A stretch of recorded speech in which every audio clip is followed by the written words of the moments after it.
बारे में इनका क्या एतमाद होगा हमारे इन अदारों से। ये क्या सोच रहे होंगे कि जब इनमें से ये अपने तालीम पूरा करके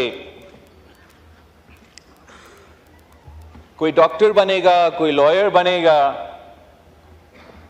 हमें देख के तो इनमें से एक भी सियासतदान नहीं बनना चाहेगा। और ये बहुत अफसोस की बात है जनाब स्पीकर, बिकॉज इस हाउस का मेंबर बनना is a matter of prestige, it's a matter of honor, not only in our country, but any country that has democratic elections. वो इसलिए फख्र करते हैं जनाब स्पीकर कि अपने कौम के नुमाइंदे ने वोट डाल के उनको मुंतखब करके ये फैसला किया कि ये मेरे नुमाइंदे होंगे, ये मेरे फैसले करेंगे। और अफसोस के साथ जनाब स्पीकर मुझे ये कहना पड़ रहा है कि जो हमारे जिस तरीके से आज से नहीं कुछ अरसे से इस मुल्क में हम सियासत करते आ रहे हैं, हमने सियासत को एक गाली बना दिया है। अब हमने इसी सियासत से इन नौजवानों को रोजगार और तरक्की दिलवाना है। हमने इसी सियासत से मुआशी इंसाफ दिलवाना है। हमने इसी सियासत से हमारे अवाम को तहफ़्फ़ुज़ दिलवाना है, गुर्बत से निकालना है। हमने इसी सियासत से इस मुल्क को चलाना है। और ये वो मुल्क है जनाब स्पीकर जो आज हम जरूर मुश्किल में हैं, लेकिन जब ये बच्चे बड़े होंगे जनाब स्पीकर, हम अपना रीजन को लीड कर रहे होंगे।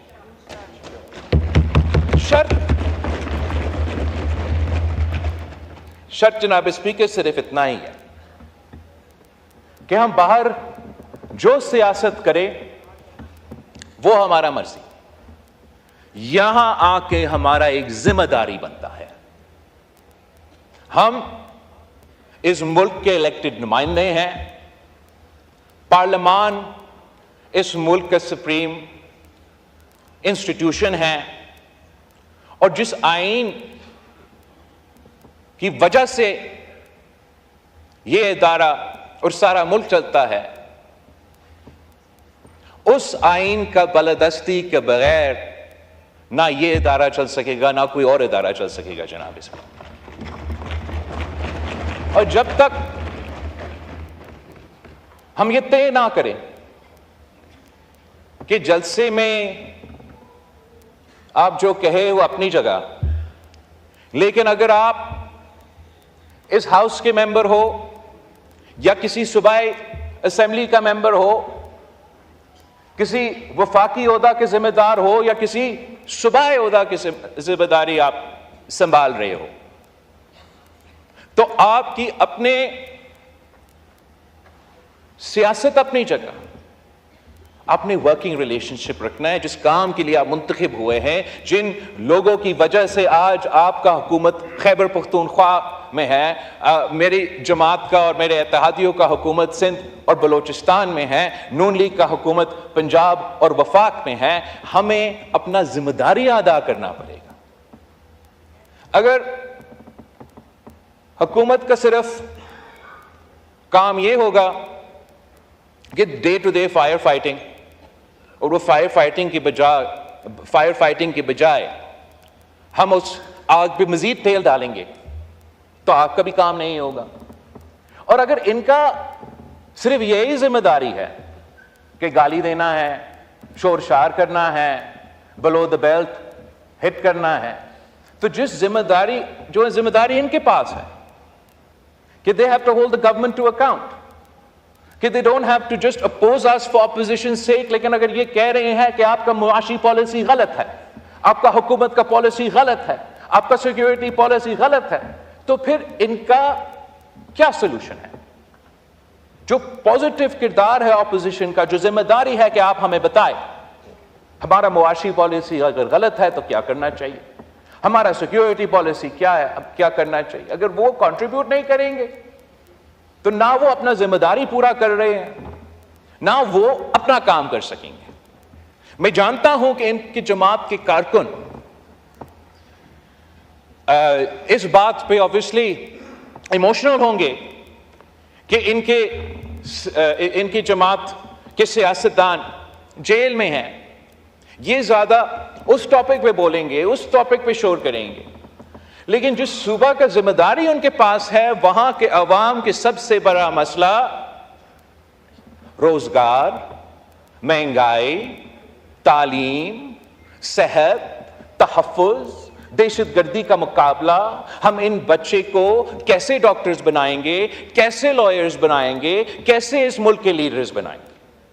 और अगर चीफ मिनिस्टर साहब की जिम्मेदारी यह है कि जलसा में खड़ा होके मीडिया को गाली दे, ऑपोजिशन को गाली दे, हुकूमत को इस्तेमाल करके जजेस के खिलाफ एंटी टेररिज्म कोर्ट में इंतकामी कार्रवाई करे, तो फिर वो अपने सूबे के अवाम के मसाइल हल नहीं कर रहे जनाब स्पीकर, वो अपने सियासत चमका रहे हैं। अगर हुकूमत का काम सिर्फ ये है कि आज हमें किसको बंद करना है, खान ने हमसे ये किया था, माहौल खराब किया था, तो इसके जवाब में न पत्थर का जवाब पत्थर से, ईंट का जवाब ईंट से देंगे। तो एक दिन के लिए आप लोग खुश होंगे, लेकिन कल मैं और आप उसी जेल में होंगे। और हम जब खान साहब वजीर आजम था, मेरा कोई जाती मुखालफत नहीं था, इतना ही था कि जो सिस्टम, जो आइन, जिस जमहूरियत के लिए मेरे जमात ने, मेरे खानदान ने कुर्बानियां दी हैं, उन्होंने इसलिए दिया था ताकि ये हाउस चले, ये जमहूरियत चले, ये पार्लियामान चले, और जो भी उस कुर्सी पे बैठे या किसी सूबा का कुर्सी पे बैठे वो अपने अवाम के मसाइल का हल निकाल सके। ये वजह था कि शहीद मोहतरमा बेनज़ीर भुट्टो और मियां मोहम्मद नवाज शरीफ साहब ने चार्टर ऑफ डेमोक्रेसी पे अग्री किया, 18वीं तरमीम पास किया, NFC अवार्ड में डेवोल्यूशन करवाया। पहले इलेक्शन कमीशन जो अपॉइंट होता था वह हुकूमत की मर्जी। हमारा तरमीम के बाद ऑपोजिशन लीडर और प्राइम मिनिस्टर के मुशावरत, इंटरिम गवर्नमेंट में ऑपोजिशन लीडर और वजीर आजम का मुशावरत, public accounts committee to the opposition, ये सारी चीजें हमने करवाए। इसलिए हमने समझा कि अगर इस मुल्क ने चलना है तो इस साइड और उस साइड को मिलकर काम करना पड़ेगा। इससे कोई फर्क नहीं पड़ता कि किसी ने मेरे वालिद को या किसी ने मेरी वालदा को जेल में डाला, और इससे यह कोई फर्क नहीं पड़ता कि आपका साबिक वजीर आजम चंद महीने के लिए जेल में है। आप लड़े उनका केस बैरिस्टर साहब, आप जेल में लड़े, आप अवाम के मैदान में लड़े, यहां आके अवाम का खिदमत करे, अवाम का काम करे।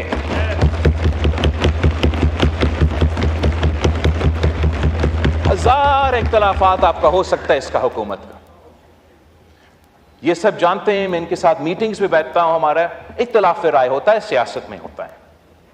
हम सब ये इलेक्शन लड़े तो इस पॉइंट पे लड़े कि मुल्क में महंगाई है, महंगाई का मुकाबला करना है, अवाम को मुआशी इंसाफ दिलवाना है।